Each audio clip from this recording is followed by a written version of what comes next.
Pakistani model और अदाकारा हुमैरा असगर की लाश मंगल के रोज़ DHA कराची के एक फ्लैट से बरामद हुई।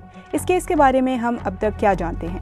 अदालत के हुक्म पर फ्लैट खाली करवाने के लिए पुलिस अदालती बेलिफ के साथ फ्लैट में दाखिल हुई, जहां उनके मुताबिक दरवाज़ा अंदर से बंद था। मकान मालिक ने अप्रैल 2024 से किराया ना मिलने पर अदालत से रुजू किया था।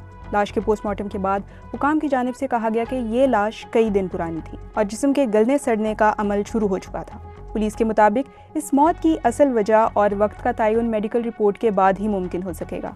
ताहम शवाहिद से जाहिर होता है कि वो गुज़िश्ता साल अक्टूबर के बाद से किसी के साथ राब्ते में नहीं थी। SSP महरोज़ अली के मुताबिक तशद्दुद या किसी आले के शवाहिद नहीं मिले। 2 मोबाइल फ़ोन्स बरामद हुए जिनकी कॉल डेटा रिकॉर्डिंग्स हासिल की जा रही हैं। शिपा के रज़ाकारों ने लाश को इस फ्लैट से उठाया। एम्बुलेंस ड्राइवर के मुताबिक लाश नीली पतलून और पिंक टी शर्ट में मलबूस एक स्टोर नुमा कमरे में कालीन पर पड़ी थी। फ्लैट चौथी मंजिल पर था, बिजली मुनक़ता थी और खिड़कियां खुली थीं। इनके अंदाजे में लाश कम अज़ कम 1 माह पुरानी थी।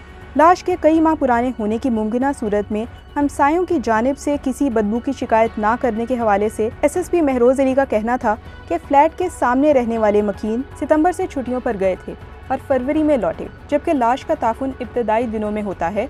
ये अरसा गुजर चुका था।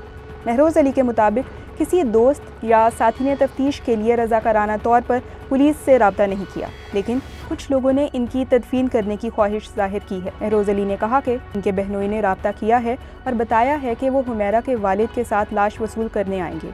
दूसरी जानिब सूबाई वज़ीर सैयद जुल्फ़िकार अली शाह का कहना है कि अगर अदाकारा के वर्सा लाश वसूल या तदफीन नहीं करते तो महकमा सकाफत हुमैरा असगर का वारिस होगा। ये वाक़या कुछ हफ्ते पहले सीनियर अदाकारा आयशा खान की तन्हाई में मौत के बाद सामने आया, जिनकी लाश 7 दिन बाद इनके फ्लैट से मिली थी।